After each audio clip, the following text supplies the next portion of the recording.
जय श्री राम भक्तों, जय श्री बालाजी महाराज, जय माता की। कैसे हो आप सब? आशा करते हैं कि सभी जो हैं सुरक्षित हैं। तो जैसे कि आप सभी को पता है, नवरात्रि जैसे ही ख़त्म होंगी, नवरात्रि जाएंगी तो उसके बाद श्री बालाजी महाराज का जन्मोत्सव आ रहा है और बहुत सारा उत्साह लेके हम सब लोग जो है तैयार हैं। तो कोई ऐसा विशेष उपाय बताइए जन कल्याण हेतु सभी भक्तों के लिए जो हमारी वीडियो डेली देखते हैं, उन सभी के लिए कोई ऐसा उपाय बताइए कि वो भी बालाजी महाराज को अपने घर में मनाएं और खूब खुशियां उनके द्वारा पाएं। तो अंत तक हमारे साथ बने रहिए, तभी आपको सारी वीडियो समझ में आएगी। अगर वीडियो अच्छी लगती है तो लाइक करें, शेयर करें, कमेंट करें और बाबा के प्यारे चैनल को जरूर सब्सक्राइब करें। साथ में बेल आइकन है उसको प्रेस करें ताकि आने वाली हर एक वीडियो की नोटिफिकेशन सबसे पहले आपके फ़ोन में पहुँच जाए। चलिए शुरू करते हैं आज की वीडियो। जय श्री राम जी। जय श्री राम, जय श्री बालाजी महाराज। मेहंदीपुर की पवित्र कृपा आपके परिवार पर निरंतर बरसती रहे। आपका परिवार खुशमय हो, मंगलमय हो, आनंदमय हो और जगत जननी माँ भवानी अंबिके की कृपा आपके घर में अन्नपूर्णा रूप में वास करे। नवरात्रि के पावन अवसर तो है ही, और लेकिन अभी देखो किस प्रकार से, क्योंकि प्रतिपदा तिथि से नव वर्ष स्टार्ट हो गया है और अंजनी के लाल बजरंगबली का जन्म उत्सव है। आपको पता है कि हनुमान जी महाराज का जो जन्म उत्सव है वो बड़ी धूमधाम से मनाया जाता है। और हनुमान जी महाराज जो है जोशीले देवता हैं, और जब आपके प्रभु का जन्म महोत्सव हो तो हमें आनंदमय किस प्रकार से हो और हम ऐसी कैसी व्यवस्था करें कि आपके बाबा जब इस धरती पर प्रथम कदम रखें तो वैसे तो वो देव ऐसे हैं जिनका जन्म तो हुआ लेकिन कभी मृत्यु नहीं हुई, लेकिन और वो अजर अमर है, कलयुग के जागृत देवता है और बहुत ही शीघ्र जल्दी से जल्दी शून्य शून्य से शून्य भक्ति करने वाले को भी आशीर्वाद प्रदान कर देते हैं, क्योंकि भोले बाबा के 11वें रुद्र अवतार हैं हनुमान जी महाराज। आप जो भक्ति भाव करते हो वो श्री बालाजी महाराज तक जरूर पहुंचता है। और अब हम अपने बाबा के स्वागत के लिए, ताकि एक वर्ष तक, अगले वर्ष तक हमारे ऊपर पूर्ण किसी भी प्रकार का कोई करा कराई या ओपरी पराई, उचाटन, मारसन, तंत्र, अघोर, छे मोहन या किसी भी प्रकार की नकारात्मक ऊर्जा हमारे घर में प्रवेश ना करे, हमारे घर में किसी भी प्रकार का कोई भी कार्य ना हो। इस प्रकार का जो बेकार कार्य होता है, जो कि लोग गलत प्रकार की प्रक्रिया करते हैं, क्योंकि जिसके घर के अंदर हनुमान जी महाराज वास करते हो, माँ दुर्गा की कृपा वास करती हो, तो उसके घर की तरफ तो कोई क्या आंख उठा के देखेगा। तो आज मैं आपको बताऊंगा कि हनुमान जी महाराज को अपने घर के अंदर आपने किस प्रकार से सोचो, जब बाबा का जन्म उत्सव होगा और जब आप उस समय आप क्या करोगे, धूमधाम से मनाओगे, नाचोगे, खुशी गीत गाओगे, लेकिन हम बाबा को क्या दे सकते हैं? ना तो बाबा खाने के भूखे हैं, ना धन के भूखे हैं, ना यश चाहिए, ना कीर्ति चाहिए, ना सम्मान चाहिए। क्या चाहिए आपके बाबा को? अब मैं पहली वीडियो में बताता हूँ कि राम नाम के रस के प्यासे हैं। और राम नाम का रस किस प्रकार से होता है, क्योंकि एक बार जब क्या हुआ, सुग्रीव ने कहा था कि जाओ तत्काल आप माता सीता का पता लगा के, अगर ना लगाया तो मृत्यु दंड दिया जाएगा। और मृत्यु दंड देने के बावजूद भी, और फिर आप उसके बाद जब हनुमान जी महाराज जब माता सीता का पता लगा के आए तो किसके साथ बैठे? वो बैठे थे जो जामवंत जी थे, ब्रह्मा के मानस पुत्र माने गए हैं, तो वहां पर उनके साथ बैठे, तो उनसे वार्तालाप चल रही थी।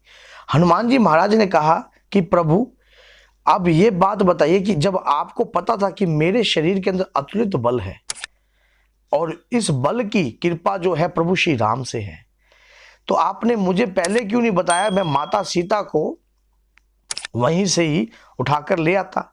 और फिर जामवंत जी ने कहा कि इससे ये मर्यादा ना रहती, सिर्फ हमें पता लगाने के लिए ही कहा गया था, नहीं तो रावण की क्या औकात कि वो माता सीता को रोक के बैठ जाए। ये भगवान की लीला है।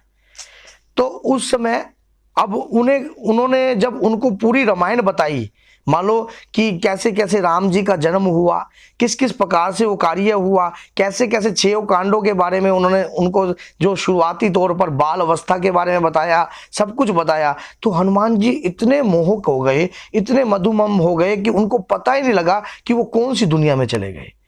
क्योंकि जिस जगह प्रभु श्री राम की तारीफ चल रही हो, भगवान राम के चरित्रों का गुणगान चल रहा हो, तो हनुमान जी को वो कार्य तो सबसे ज्यादा उत्तम लगता है, सबसे ज्यादा उस कार्य से प्रसन्न होते हैं। तो वो जो कार्य है वो क्या है? आपने अखंड रामायण का पाठ कीजिए। रामायण का रामचरितमानस में 6 कांडों के बारे में बताया गया है, 7 कांडों के बारे में, और 24,000 श्लोक हैं। तो इनमें जो आपको जो पाठ करना है, ये 6 कांडों में से आप ये लगा लीजिए अखंड रामायण का पाठ। अखंड रामायण का पाठ भैया कोई मुश्किल नहीं है। आप अखंड रामायण का पाठ करोगे, हनुमान जी महाराज देखो करेगा तो वही जो प्रभु को वाकई में, क्योंकि सबसे बड़ी बात है जिस चीज में तप घुस जाता है, मेहनत घुस जाती है, उस कार्य को सफल होने में कोई समय नहीं लगता। हम मानते तो हैं जैसे कि हमें 10वीं क्लास में मुश्किल लगती है, लेकिन अगर एक टारगेट ये दे दिया जाए कि जब हम पूरे साल पढ़ते नहीं और लास्ट टाइम पे जब पेपर देने का समय होता है तभी हम किताबें उठाते हैं, तब ज़्यादा दिक्कत होती है। तो ये सोच के देखिए कि जो रामायण का पाठ आप एक दिन में कर कर और सक्सेस हो जाओगे, सारी जिंदगी हनुमान जी महाराज आपके घर से नहीं जाएंगे, कभी भी नहीं जाएंगे। क्योंकि आपने उनके जन्म उपरांत उन्हें क्या दिया? एक उपहार, गिफ्ट क्या दे सकते हो आप उन्हें? धन उन्हें नहीं चाहिए, दौलत उन्हें नहीं चाहिए, तो आप रामायण का अखंड पाठ दे रहे हो। रामायण का अखंड पाठ कोई मुश्किल नहीं है, कहने की बात है। एक अखंड ज्योत जलानी है आपने पूरे दिन की। जिस दिन हनुमान जन्म महोत्सव है उसी दिन पूर्ण रूप से आप सुबह सुबह बैठ जाइए अपने घर के, जो भी अखंड रामायण जो होती है एक आदमी से नहीं होती है, घर के 2 या 3 आदमियों से होती है। और कम से कम ये लगा लो अगर घर के कोई भी व्यक्ति है, लड़की है, लड़का है, वो भी पढ़ सकता है। साफ सुथरे वस्त्र पहनकर अखंड रामायण 24 घंटे की अखंड रामायण का आप संकल्प लेके चलिए, मजा आ जाएगा। यकीन मानिए आप, मजा आ जाएगा। क्या भूत प्रेत करेगा आपके आगे, क्या आपके घर में क्या घुसेगा जहां पर अखंड रामायण का पाठ हो रहा हो। और हनुमान जी महाराज के लिए सबसे बहुमूल्य गिफ्ट और सबसे बहुमूल्य उपहार तो यही होगा। उनके जन्म महोत्सव पर आप इतना बड़ा गिफ्ट दे रहे हो उन्हें, जो वो जब राम नाम का जहां चर्चा चल रही हो और वहां हनुमान जी ना आए, ऐसा कभी भी नहीं हो सकता, ऐसा कभी भी नहीं हो सकता। आप तनिक भी इस बात से ये मत सोचना कि आपके घर में हनुमान जी की कृपा नहीं आएगी। हनुमान जन्म महोत्सव हो या कोई भी ऐसा दिन हो या राम नवमी भी हो, जब भी अगर आप रामायण का अखंड रामायण का पाठ, अखंड रामायण का मतलब होता है कि अखंड प्रतिज्ञा, 24 घंटे की ये जो रामायण है आपको वो बना देगी जो आप जीवन में कभी नहीं बने। जीवन के एक बार किसी कार्य को हम करते हैं, मुश्किल जरूर लगता है लेकिन असंभव नहीं है। आपका परिवार, आपकी पत्नी, आप दोनों मिलकर जो अभी दरिद्रता में है, जिसके घर में दरिद्रता है उसके दरिद्रता का नाश हो जाएगा, जिसके घर में दुख और दर्द है उन चीज़ों का नाश हो जाएगा, जो किसी भी प्रकार से तकलीफ में है, धन धान्य से तकलीफ में है, घर में रोग है, दोष है, बीमारी है, सब खत्म। क्योंकि आप बाबा को वो उपहार देने वाले हो जो इस समय कोई कोई देता है। कहते हैं बाबा तेरे भक्त पे तेरे, और भक्ति करने वाला कोई कोई। ये तो बात सच्चाई है। आप सोचो कि उस समय लोग चाहे कीर्तन में नाच रहे हो, चाहे गा रहे हो, लेकिन आप तो मदंग हो रहे हो किसमें? रामायण के कार्य में। आप वो दे रहे हो जो अपने मुख से गाकर दे रहे हो। हम अपने बाबा को दे सकते हैं ना, यही चीज तो दे सकते हैं, और क्या देंगे आप बताओ। अगर आपको रामायण का पाठ बड़ा लगता है तो आप सुंदरकांड का भी कर सकते हो, लेकिन पूर्ण अखंड रामायण का पाठ अगर आप करोगे तो इससे आप स्वयं खुद जानोगे कि आपने क्या किया, दिल को तसल्ली होगी। याद रखना, जिस प्रकार से हम अन्न को ग्रहण करते हैं और एक जब हमारा जो भूख जो हमारा पेट भर जाता है तो एक तृप्त डकार आती है, उसी प्रकार से जब आप 24 घंटे की रामायण करोगे आपके अंदर से भी वो एक एहसास आएगा कि मैंने कुछ किया है, मैंने कुछ बोया है। वाकई में मैंने जो बोया है उसकी कृपा मुझे मिलेगी, आज नहीं तो कल जरूर मिलेगी, क्योंकि भगवान के प्रति कभी भी कोई भक्ति भाव की भी कभी व्यर्थ नहीं जा सकती। अनजाने में की भी भक्ति भी व्यर्थ नहीं जाती, और हम तो जो चीज हमें पता है उसको जान के भी कर रहे हैं तो वो कैसे व्यर्थ चली जाएगी। तो इस प्रकार का पाठ करने से आप क्या से क्या बन सकते हो और बाबा को क्या से क्या दे सकते हो।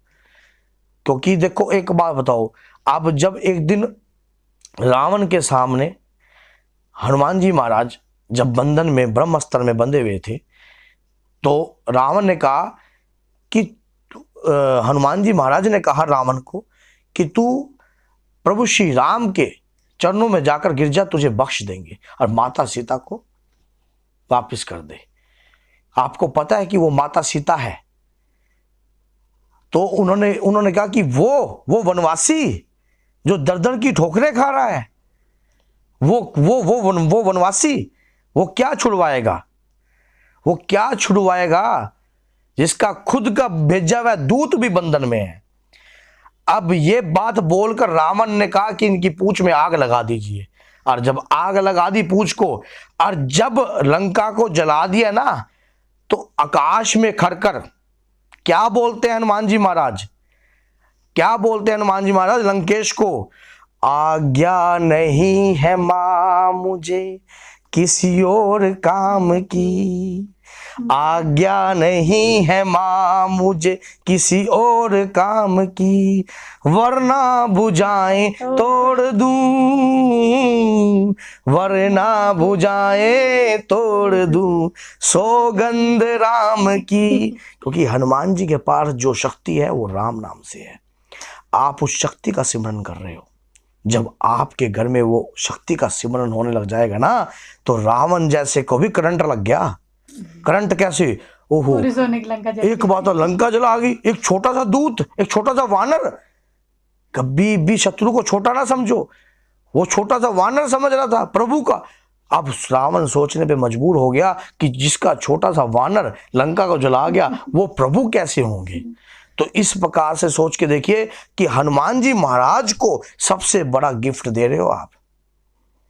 आप सोचते हो कि उस प्रभु का जन्मदिन है, आप नाचे गाएं, वो तो एक एक्साइटमेंट है, अपना अपना तरीका होता है सभी का। लेकिन एक पूजा जो हम एक देखो, समय बलवान है। कहते हैं कि जामिए जामिए जामिए जामिए भाग्यवान, भाग्यवान के दर पे खड़े कई गुणवान।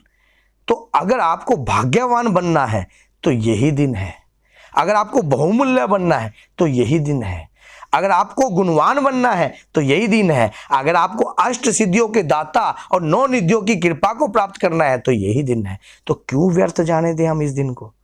मत जाने दीजिए, मेरे मानने में तो मत जाने दीजिए। ये दिन बहुमूल्य है और सोने पर सुहागा है। तो मेरा फर्ज था ये आपको बताना, करना ना करना ये आपके ऊपर डिपेंड करता है। हाँ, अखंड रामायण के बाद आप एक छोटा सा हवन कर सकते हो घर के अंदर। हवन करने की विधि जो है हमने एक वीडियो बना रखी है हमारी, 5 मेवाओं का हनुमान जी महाराज का हवन होता है। और आपने 11 रोट का, 11 रोट होते हैं हनुमान जी के, मीठे रोट बनते हैं, उन्हीं का भोग लगाइए आप। या फिर आप 11 रोट का भोग नहीं लगा सकते तो आपने क्या करना है, गुड़ और गाय के देसी घी का भी भोग। ये भोग हनुमान जी महाराज को बहुत पसंद है, बहुत पसंद है ये भोग। घी और थोड़ा सा गाय का देसी घी का आप भोग भी लगा सकते हो गुड़ के साथ। तो ये भी बहुत बहुत सरल भोग है, मैंने दोनों भोग आपको बता दिए। और 11 ही गुलाब आप अर्पित कीजिए हनुमान जी महाराज के श्री चरणों में। यकीन मानिए बाबा वो देंगे जो आज तक आपको प्राप्त नहीं हुआ, क्योंकि आप वो देने जा रहे हो जो आज तक किसी भक्त ने दिया नहीं। क्योंकि हनुमान जन्म महोत्सव के दिन इतना बड़ा आप गिफ्ट देने जा रहे हो। लोग अखंड रामायण करवाते हैं, ब्राह्मणों को बिठाते हैं, कार्य कराते हैं, लेकिन खुद के मुख से। अब कई लोग कहेंगे कि हमें संस्कृत नहीं आती, तो भैया ये हिंदी में भी है। सबसे पहले इसमें आपने क्या करना है, अगर आपको कुछ नहीं आता, ओम तुलसीदासाय नमः, ओम वाल्मीकियाय नमः, ओम गौरीपत्याय नमः, ओम सैपतिकाय लक्ष्मणाय नमः, ओम सैपतिकाय भरताय नमः, ओम सैपतिकाय शतगुणाय नमः, ओम श्री राम दूताय नमः। सिर्फ इन मंत्रों का जाप करना है और हिंदी में रामायण पढ़नी स्टार्ट कर देनी है। अरे भैया कुछ भी मुश्किल नहीं है। प्रभु के प्रति आप एक कदम बढ़ाइए, हजारों कदम आपके प्रति अपने आप बढ़ने लग जाएंगे। आपको जो चीज नहीं है वो अपने पास अपने आप आने लग वो जाएगी। कहते नहीं है, ओ नीले अंबर वाले तेरे भी खेल निराले। वही बात होती है कि नीले अंबर वाले के खेल निराले हैं, जब वो किस्मत बदलते हैं तो पता नहीं कब लकीरें बदल जाती हैं, लेकिन सही कदम उठाया गया जीवन बदल जाता है। अगर सही नियत के समय पर कदम उठाया गया हो। अगर मान लो किसी की गवर्नमेंट जॉब लग रही है तो उसी समय देखो, अगर मैं थोड़ा सा पढ़ जाता, अगर मैं पास हो जाता, यही हो जाता, तो मेरा जीवन बदल जाता। तो इसी प्रकार से भैया समय ही बहुमूल्य होता है, नहीं तो फिर साल बाद हनुमान जन्मोत्सव आता है। इस मौके और अवसर को मत खोइए। तो बोलिए जय सीताराम, जय श्री बालाजी महाराज, और जगत जननी माँ भवानी अंबिके की कृपा आपके घर में हमेशा वास करे। जय माता।